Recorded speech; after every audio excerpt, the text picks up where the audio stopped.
네, 오늘은 누가복음 세 번째 시간입니다. 예수님이 보시는 부요함이라는 제목으로 말씀 나누도록 하겠습니다. 자, 히랍 신화 중에서 이 마이다스라는 왕이 있습니다. 이 황금에 눈이 먼 이 왕은요, 어느 날 이 낯선 신이 찾아와서 소원을 한 가지 말해보라라고 그렇게 이야기를 합니다. 그때 이 마이다스 왕이 무엇이라고 소원을 비냐면, 내가 만지는 모든 것이 다 금이 좀 되게 해달라라고 그렇게 소원을 이야기를 합니다. 자, 왜 이렇게 이야기를 하냐면요, 왕이 되어 보니까 나라에서 하는 모든 정책이 다 재정 문제인 거예요. 건물을 하나 세우려고 해도 재정이 들어가고, 또 어려운 사람을 구제하고 좀 좋은 일을 해보려고 해도 다 재정 문제인 겁니다. 그래서 이 마이다스 왕은 자신이 만지는 모든 것은 다 금이 되게 해달라라고 그렇게 이야기를 하는 것입니다. 자, 그 후에 진짜 그 왕이 손으로 만지는 모든 것은 다 황금이 되었습니다. 의자도 황금이 되고요, 가구도 그릇도 숟가락도 손이 닿는 모든 것이 다 금으로 바뀌게 되었습니다.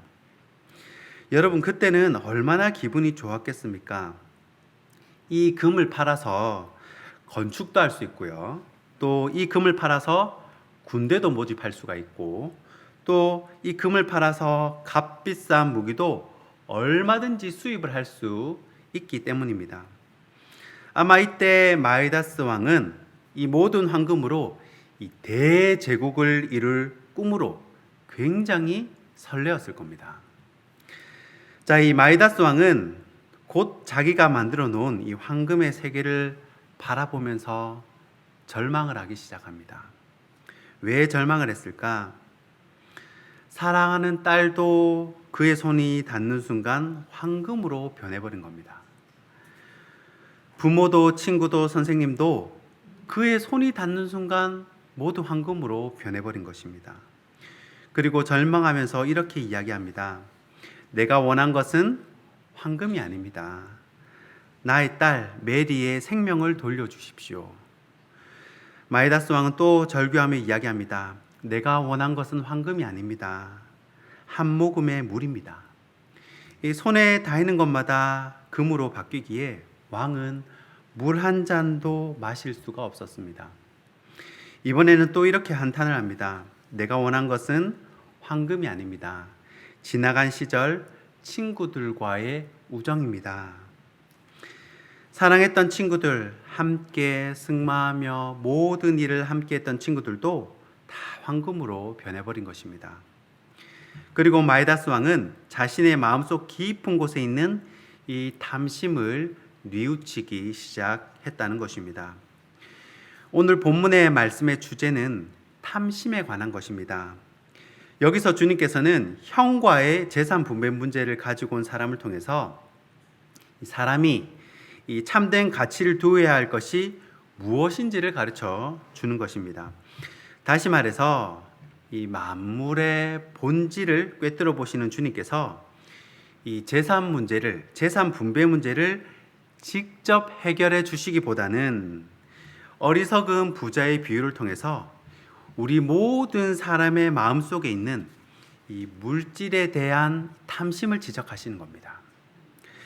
그리고 그 근본 원리를 보여주고 계십니다.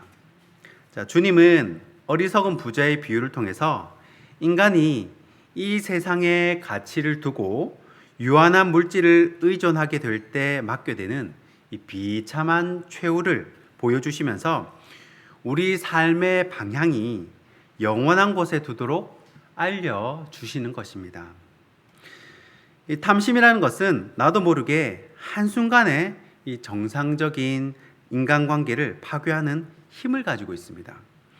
형과 재산을 나누는 과정에서 문제가 생긴 것 같은데 아마 동생 입장에서 억울한 부분이 분명히 있었을 것입니다.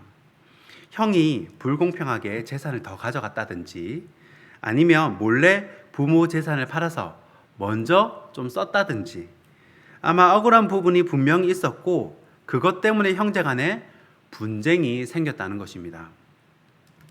어느 유명 스타 강사 선생님이 해주시는 말씀이 본인 주위에 이런 일을 너무 많이 보았다는 거예요. 이런 재산 분배 문제로 깨지는 형제가, 가족이 너무도 많다는 것입니다.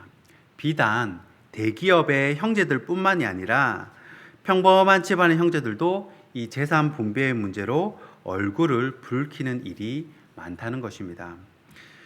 여기서 우리는 물질에 대한 탐욕이 얼마나 비극적으로 정상적인 관계를 파괴할 수 있는지를 볼 수가 있습니다. 형제 사이는 피로 맺어진 관계이고요. 부모, 자식 다음으로 가장 가깝고 친밀한 관계라고 할 수 있습니다.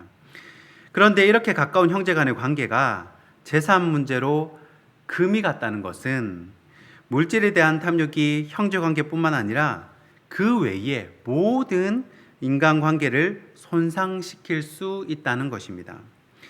마치 마이다스 왕이 황금에 눈이 멀어서 자신이 소중하게 여겼던 인간관계가 모두 끊어진 것과 같은 이야기입니다. 10계명 중에 마지막 10번째 계명이 이웃의 것을 탐내지 말라라는 것입니다.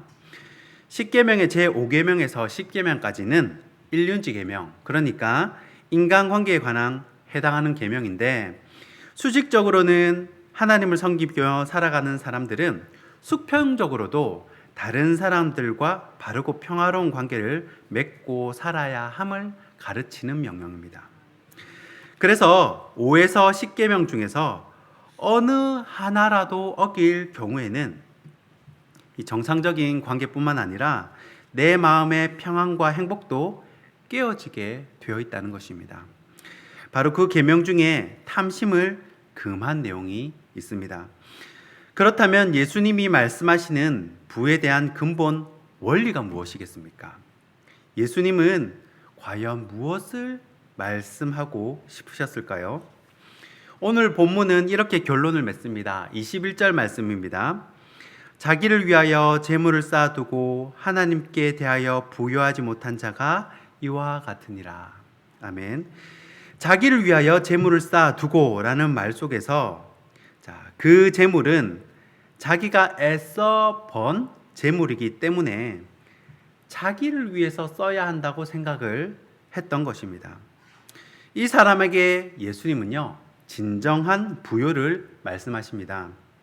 진짜 부요는 하나님과의 관계에 있어서 부요라는 것입니다. 내가 쌓아둔 재산이 없고 또 조금은 부족할지라도 오늘 밤 이 땅을 떠났을 때 하나님의 품에 안길 수 있는 확신이 있다면 그 사람이야말로 진짜 부요한 사람이다라는 것입니다. 물질에 대한 열심보다 하나님에 대한 열심이 큰 사람이 진정한 부요한 사람이다라는 것이에요. 예수님의 눈에는요. 이 전도서에서 솔로몬은요, 헛되고 헛되니 모든 것이 헛되다라고 그 인생의 말년에 고백을 합니다. 그런데 여기서 헛되다라는 히브리어 단어가요, 헤벨이라는 단어인데, 우리나라 성경에는요, 이 헤벨을 그냥 헛되다라고 의역을 해놓았습니다. 그렇게 번역을 했지만 실제로 이 헤벨의 진짜 단어의 뜻은요, 수증기, 연기라는 뜻입니다. 그러니까 우리의 인생이 무엇 같다는 것입니까? 우리의 인생이 연기와 같고 수증기와 같고 잠깐 나타나다 곧 사라지는 이 연기, 수증기, 헤벨과 같다는 것입니다. 연기 같고 수증기 같은 인생, 하나님 경외하는 본분을 잘 지키면서 살자는 그런 메시지겠죠. 말씀을 정리하겠습니다. 골로새서 3장 1절에는요, 이렇게 말씀합니다. 그러므로 너희가 그리스도와 함께 다시 살리심을 받았으면 위의 것을 찾으라. 그렇게 말씀을 하십니다. 우리 모두가 하나님에 대해서 열심을 가지고 있습니다. 그러나 여기서 더 나아가 우리 모두가 하나님에 대해서 부요해야 할 줄 믿습니다. 이것이 예수님께서 말씀하시는 진정한 부요라는 것입니다. 주님과의 풍성한 관계로 진정한 부요를 누리시는 저와 여러분이 되길 주님의 이름으로 축원하고 축복합니다. 기도하겠습니다.